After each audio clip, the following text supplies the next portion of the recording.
Hi, I'm Charles Galda, President of Vision New England, and your host for the Church in Action program, where we talk with leaders about the imperative to make disciples, do justice, and foster unity to share Jesus to transform New England.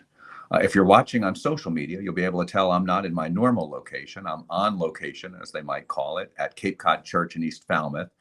Pastor Ben Feldot's letting me borrow his office because we're at an event here on the Cape where we're building relationships between leaders of different races and ethnicities to try and bridge some of the divides in the church. And for those of you keeping score, this is our 100th episode, and we're marking it with our guest, Reverend Dr. James Emery White. He is the founding and senior pastor of Mecklenburg Community Church in Charlotte, North Carolina. He's the fourth president of Gordon Conwell Theological Seminary, and he's still a professor there on the topic of theology and culture. He's the president of Serious Times Ministry, which explores the connection of faith and culture, hosts the churchandculture.org, and I'm sure many of you get his weekly blog and listen to the podcast from that. Author of more than 20 books, Dr. White, thank you so much for being with us. Thank you. Just for the record, I'm no longer an active professor there, but I was the fourth president. Okay, thanks. And sorry about that. We've done a number of Church in Action episodes related to research we completed earlier this year that crystallize and formalize problem statements in the church when it comes to making disciples, doing justice, fostering unity, all things that are very core to the mission of the church. So we can't take them lightly. It struck me a little bit like the Old Testament prophets calling Israel back to what God told them to do. Dr. White has a new book coming out that relates to this. In early 2023, he'll be coming out with Hybrid Church, and he's tackling some of the how we do those things in the church going forward. And so, Dr. White, maybe some landscape setting here of we're averaging 2/3 of our pre-COVID attendance these days, or 50 to 60% folks will talk about. Where has everybody gone? How should we think about those people who aren't there anymore? Yeah. Well, first of all, let me just say they are gone. Unless you have a very robust online presence, something like an online campus that they migrated to, and you've kept them within your local church setting that way, which sadly not many have done. And we could talk about that. I think that was a real missed opportunity that everybody rushed online, provided things, and then when they were able to go to in person, they kind of backed off of the online. And as a result, I think they lost an even greater percentage of people. But where did they go? I mean, some of them obviously went online and stayed online because they liked it, because the church continued to make offerings there. But a large number of them were already on the periphery, and COVID just gave them an opportunity to just make it official. And the church has been in decline overall in the West and in the United States as well for some time pre-COVID. And so this just accelerated that. The overarching rise of the nuns that we've been experiencing now in rapid form for the last 10, 15 years. COVID just accelerated all that. So what we have seen is not something that kind of came out of the blue. It just became more pronounced. And so when you say they're gone, is there some level of, well, completely gone, unplugged versus gone to another church versus gone, I'm there less frequently? Is there some, is it all of those things, or is it literally, no, they're just gone? Well, of course, it would be all of those things, but I think the major grouping would be that they just have become de-churched, and there hasn't been a lot of migration to other churches. I mean, some of that went on, but most just left the church. The reason I say they're gone is because one of the things that I'm finding among a lot of leaders is that they're still kind of waiting for this mass return of people that were there prior to the pandemic. And I mean, these churches that have been open for 2 years or more in person. And if they're not back in 2 years, they're not coming back. And so the reason I say that is not to just like I celebrate that. It's just that we have to pivot and realize the church you have now is the church you have. There's no going back. And this is your mission field. This is what you have to work with. And you need to realize this is the new normal and start from there. And so should we start from there as, hey, okay, this is my new normal. How do I get them back? Or is it, go ahead. I see you shaking your head. Yeah. I wouldn't say, again, I wouldn't keep putting energy into trying to get people back that were there after 2 years. They're not coming back. I mean, they voted with their feet. I'm not saying we celebrate that. I'm not saying that you can't, you shouldn't have reached out and tried to engage them early on, which I think you should have.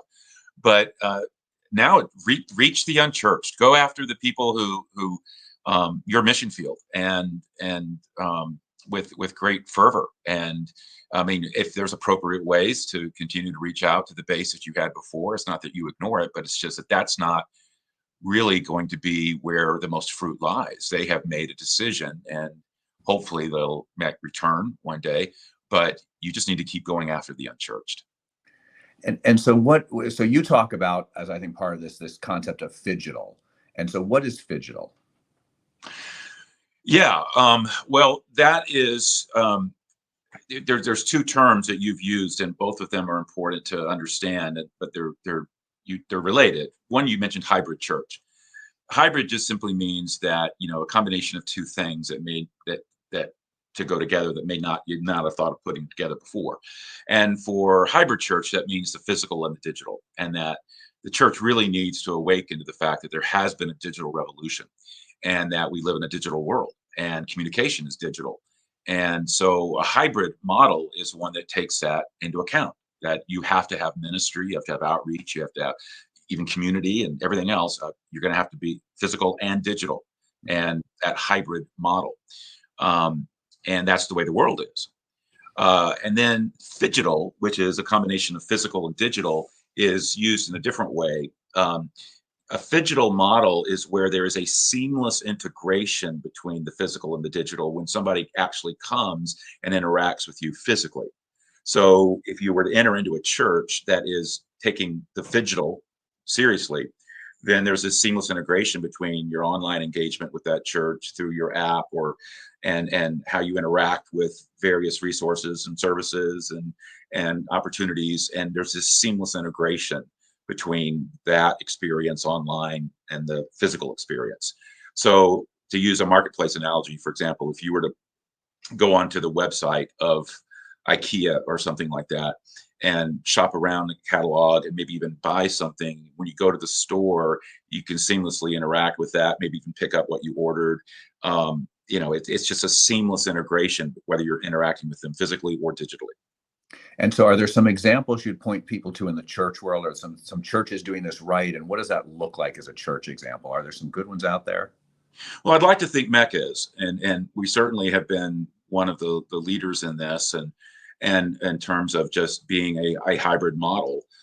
We, long before COVID, had an actual online campus, and that is fully staffed like a campus with pastors and chat rooms and guest services and everything else. It's not just a Facebook feed or something that you just watch on YouTube. It's an actual live interactive campus with service times and such, and staffed accordingly. And so that's an example, just one, of how you can be hybrid. And your outreach to the community can be largely through digital marketing and not just other kinds of marketing. You offer things online that maybe historically were never offered online. You see this happening with schools too, where they're moving in-person classes to online classes, and this is nothing new. It's just that the church is sadly often the last to get in line for innovation, and so.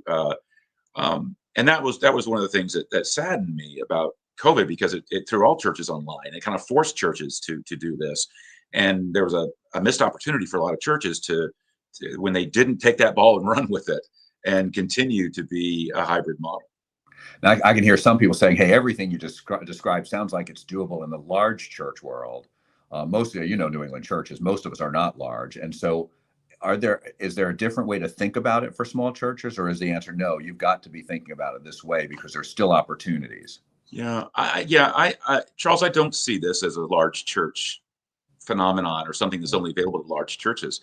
Technology right now is extraordinarily easy, cheap, and it is available. And the quality you can get with just the latest iPhone in terms of camera and film is as good as what used to cost thousands and thousands of dollars in television quality cameras. And so, no, I think it's a matter of effort. It's a matter of intent and will. But the technology is it's low hanging fruit. A church having an app, any size church, it's just not expensive. It's not difficult. You've got people in your church who are very technologically savvy, and familiar and comfortable with this. The average person in any size church in any part of the United States certainly is online. They're using their phones, they're comfortable with apps, they're interacting with the world this way and every other sector. And so it's just giving the church giving them an opportunity to do that with the church. And so you used education as a place where, and education tends to be a laggard on technology too. So if we're lagging behind them, there's something going on. And so, but a Or a lot of built people, or I'm sorry to interrupt, but or a built-in resistance. And it's sometimes not ability, it's mindset, it's attitude, it's that you could do it and you're choosing not to because you just don't like it. And so you're not suggesting that people and church people in particular don't like change, are you? You're not.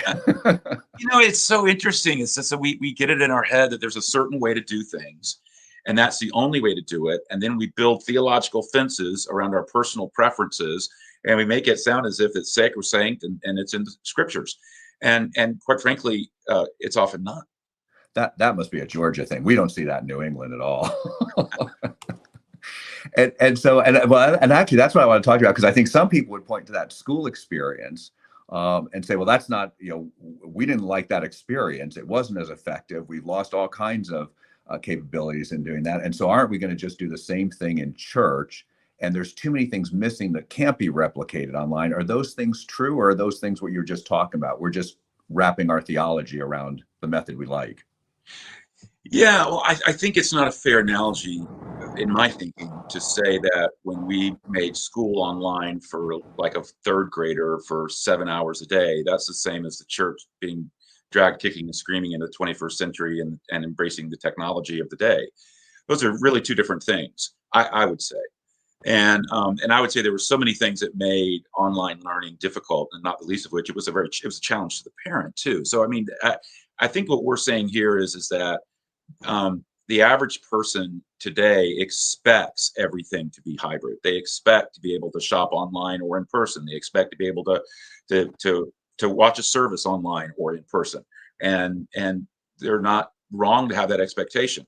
Now we can have conversations about what can be optimal offered digitally and what is optimal physical.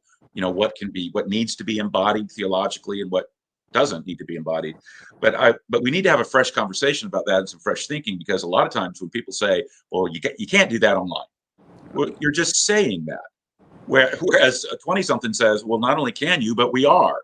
And so it becomes either a generational divide or even just a sense of personal taste and preference. And even worship, when people say, well, that's the one thing you can't do online. No, that's not.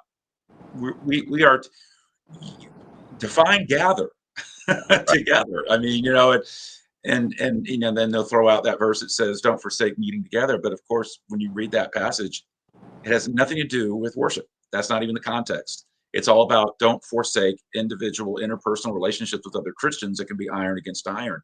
There's not anything in there about corporate worship. It's not even the context of this. You'd be taking that verse out of its context and applying it to something that's not even talking about. Yeah, because it also doesn't speak to frequency, and it doesn't speak to method, right? So it's completely right. Or even the nature of how you gather. I mean, it's if like you and I right now are having a conversation where we were chatting earlier, getting to know one another. If somebody were to say, well, you can't do community, you can't do relationships online. Well, you and I are doing that right now. And so, we just need to be careful about, putting subjective, assessments and making it doctrinaire. Yeah, 2 weeks before COVID, to your point on we can't do that. 2 weeks before COVID, we couldn't have a meeting on video. We couldn't do prayer meetings online. We couldn't do Bible study online. We couldn't do worship online. And 2 weeks later, suddenly we could do all those things. And we did in some of our research over the last 2 years about what God was exposing in this. We came away with the church is amazingly resilient and adaptive and can implement change quickly when we have no other choice. And so we got backed into it so we could do it. But now it feels like we kind of, okay, we did that. And now we're where we're going to be. Is that kind of the tenor of what you're hearing out there? I think that and again, I'm not trying to be to denigrate any individual leader. I speak of what I'm observing kind of across culture and church world. And that is that we many churches did what they had to do to survive COVID and going online and everything you just mentioned. And then the minute that they were able to resume in-person services, it was like, oh yay, we get to go back to business as usual. And the problem was you can never go back to business as usual. The world changed. COVID just accelerated a whole bunch of change that was already in motion before. And there's a new reality. And rather than just go back and think we're just going to pick it up where we left off, well, that's what, as you said earlier, you already lost a third to a fourth, maybe even more of everybody that you had before. I mean, there was a radical change, and churches need to rethink their outreach and their approach to engagement, and to realize that it's a post-Christian world, so you're behind enemy lines, and second, which means your mission field is of that nature. And there has been a technological revolution, which changes how we communicate, how we interact. And if we don't make the shift in communication and interaction and engagement, we will lose this generation, because that's how they're interacted with, that's how they're communicating, that's how they're engaging with the world. And we need to be able to meet them. Let me give you an example, because I've wondered about this myself, and we've had some dialogue about it. So if I go back in some of my own experience, I'll tweak it a little bit, but most of it's reality. So I watch multiple churches across New England, because I know pastors all over, so I like to watch this. I watch different worship services periodically. One of the seminaries has a whole bunch of free content available online, so I'm getting education, or what I would have considered Bible study, as an in-person experience. And maybe I work in the local soup kitchen with other Christians, and so we have some relationship there. Am I missing something? And is that kind of selective a la carte menu a workable thing? Is that where we're going, or is there something fundamentally wrong with that, and I'm missing stuff that's important? I believe biblically that every Christ follower should be connected to a local church. And I think that is you just don't find an unchurched Christian in the New Testament. That would be an oxymoron. Yeah, I would defy anyone to show me one. Yeah. And so now the nature of how that local church engages people, and people have community and interact, and how it serves, and how it pulls together for the cause of Christ to fulfill the biblical mission and definition of a church, I think can and must change, and has throughout all of Christian history. There are certain things that are obviously non-negotiables: worship, ministry, evangelism, discipleship, and community, and pulling all of that together for the Great Commission. But I think that, and obviously serving the poor, but how you do that, there's great freedom, and there was great diversity even within the pages of the New Testament. I mean, the nature of the church in Ephesus, and the nature of the church in Corinth, and what was probably the style of the church that was founded by the Ethiopian eunuch, and on it goes. I mean, the diversity was staggering. And so you're not pointing to anything in that model that I just said and saying, well, no, that fundamentally doesn't work, other than I need to be connected to a local church, right? in some way, shape, or form. Yeah. If somebody says, well, you're just being a consumer. Well, yeah. I mean, that's what I mean, and you make that sound like just because someone is acting and functioning like a consumer, that somehow there's something nefarious about that. I mean, you act like a consumer everywhere else, and so why wouldn't you take advantage of Bible studies that are serving you, or take advantage of, if there's a service that's streaming that you want to benefit from? Why not? But that doesn't negate the centrality of being a part of a local church and that community. So I think that it's, you just don't want your involvement to be reduced to a consumer, where it's just feed me, feed me, feed me, and all you do is consume, as opposed to what consuming is meant to do, which is to help you serve others, and to not be give into spiritual narcissism. So I'm glad you said that, because that was where I was going to go on the next thing with consumer, because that's a big issue we're seeing in churches here, is we are just consumers. And so how do we break the consumer mindset? Because it is feed me, I want, I decide, I just, and there's something that seems inherently contradictory between being a pure consumer as opposed to being selective and finding things that are useful to your spiritual journey. And no, this music I approve of, this preacher I approve of, and I will do those things that I like. and I'm leaving because you said the word mask, or I'm leaving because you didn't say the word mask, and that much more consumer. How do we break that? Because it seems very destructive. You brought up several things that I would put in different categories, but they like the masking vaccine, all the polarizations. I think that's a reflection of how so much of we've allowed, particularly within evangelical Christianity, we've allowed evangelicalism to almost be degraded to a political alignment or a political stance or posture, whichever one side you want to be on.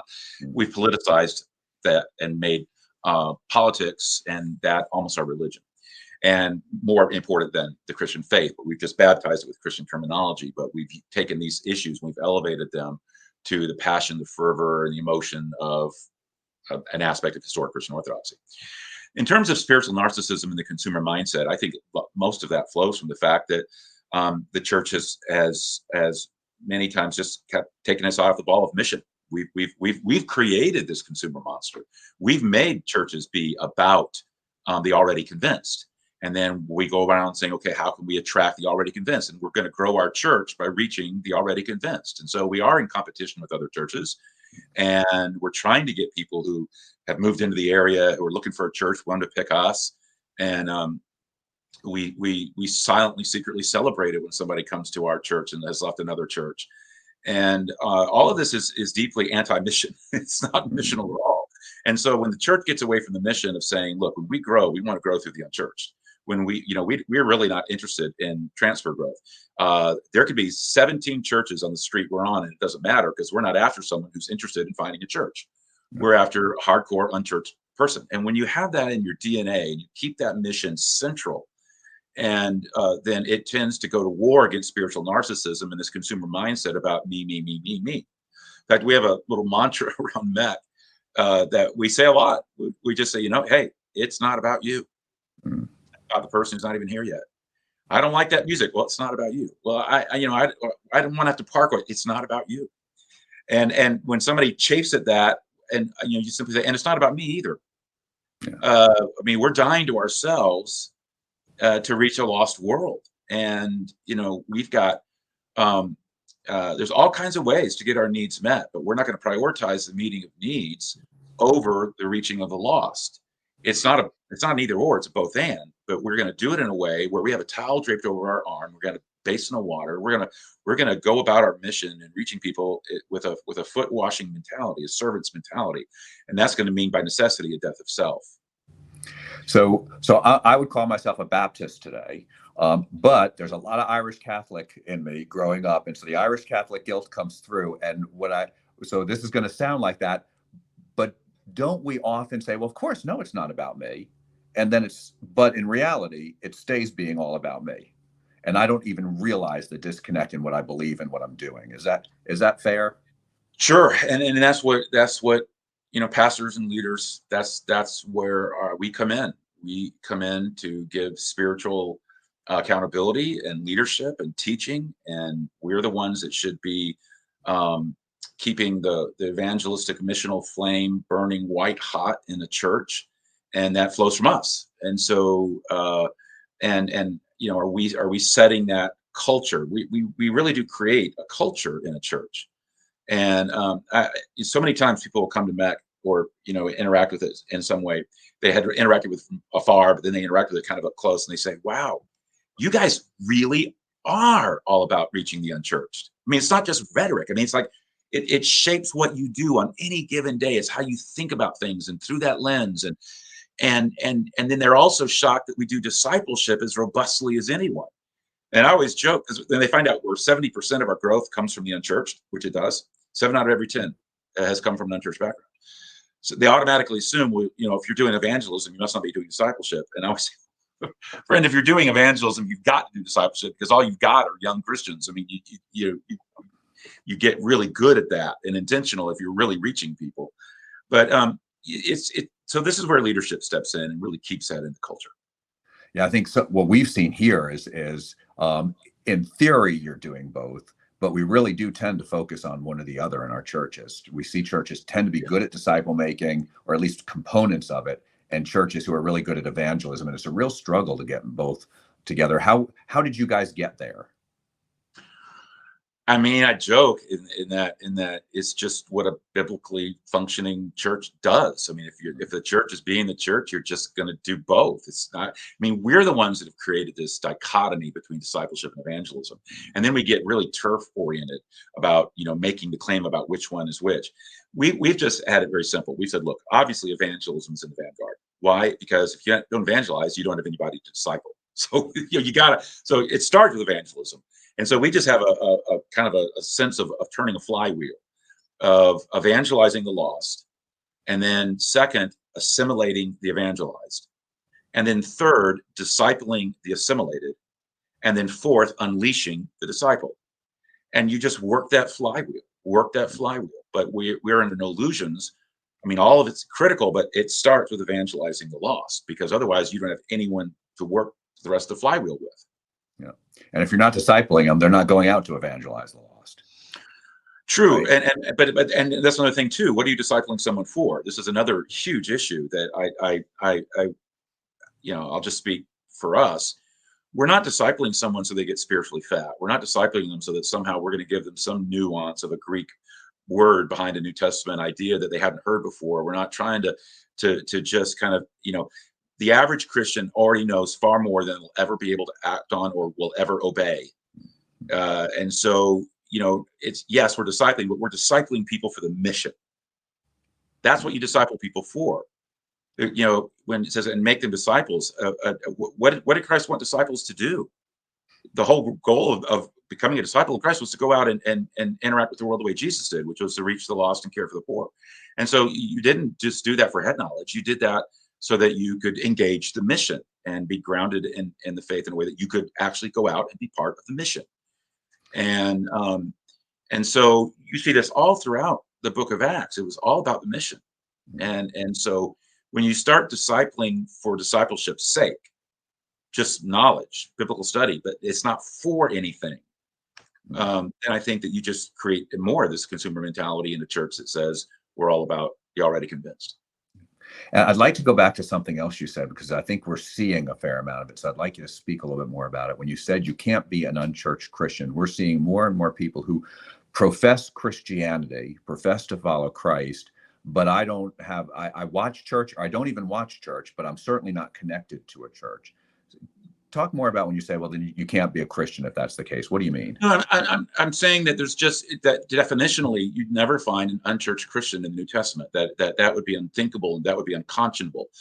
I mean, obviously, you could be a Christian and you've left the church, but what I would say is that's not right.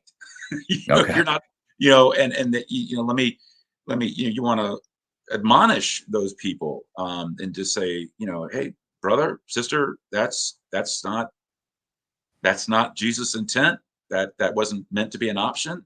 You need to be connected with the church and the cause of Christ, that his bride, what he came to establish, and how he's wanting to reach this world. He's wanting to do it through the local church and through those communities of faith. And so for you to be apart from it is egregious.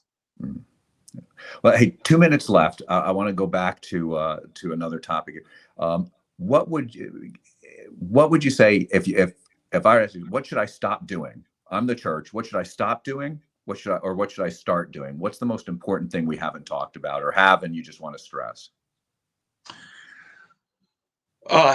Stop thinking about the way things were pre-COVID and trying to get all those people back and return the way it was. Start thinking about the person who has never darkened the doorstep of a church, and the fact that you're going to have to reach out to them in an entirely new way. And that's going to have to be some aspect of a hybrid model. Great to close on. And so thank you, Dr. White, for being with us. I really appreciate it.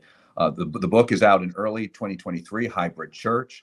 In the meantime, you can be reading and listening to Dr. White's thinking and other information on churchandculture.org. And you've got a conference coming up in the next weeks.